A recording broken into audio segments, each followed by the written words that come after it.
So I'm Harry Douglas for HVS, Valuation and Consultancy Division, and we provide advisory side services to investors and lenders, and then broader management consultancy functions for anyone entering the sector, or for those people who might be wanting to optimise their performance in that market. Great. Okay for levels, yeah? Great. That's right. Okay. Right.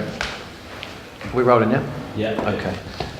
Harry, it was touched upon earlier about the increasing convergence between hostels, as hostels are improving their offer, and the hotel sector, the budget travel, the posh towel, and all these terms that are being bandied around.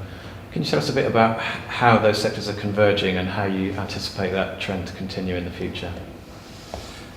Well, I think they're converging because there's greater affordability constraints these days.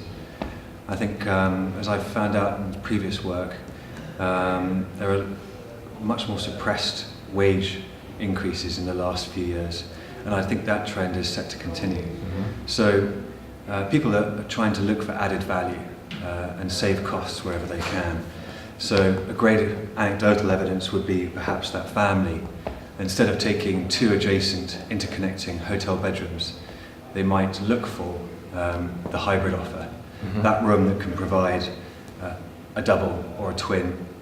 It might have a bunk bed adjacent. It could even have room for two bunk beds. So you've got for a room that might be suitable for one person right through to 8 with some reconfiguration of the room furniture. Mm-hmm. So there's that element to the market. And then there's the relaxation of the local planning laws, mm-hmm. or the grey areas in each of those respective markets. Mm-hmm. Unfortunately, hotel operators can benefit from that. So today we saw the student hotel really morphing from an extended stay student accommodation residential product to being able to service your typical hotel guest. And I think that's great because it accelerates the penetration of that type of model in the European markets, mm-hmm. which I think lags some way behind UK, for example. Mm-hmm. And as the product is changing and improving, take Generator for instance, do you think the demographic that's using the hostel type product is actually going up in age as well? Are you seeing older guests who may have stayed in a traditional hotel starting to experiment a bit more with these hybrid models? Sure. I mean, I know when the older generation realise that there are conventional hotel bedrooms in a hostel, and that in fact it's not a building full of dormitories. Mm. It's got private single and double rooms. Then I think there's an acceptance of that hybrid model, and there's a willingness to try it out. Mm-hmm. Especially when so much of the limited service hotel stock in the wider market right across the world is quite formulaic, very susceptible to perhaps a more mundane experience. Mm-hmm. So the older generation are looking for the experience, which is a buzzword that we associate with youth travel, but it's actually a lot more people are looking for that sort of thing now. I would have thought so.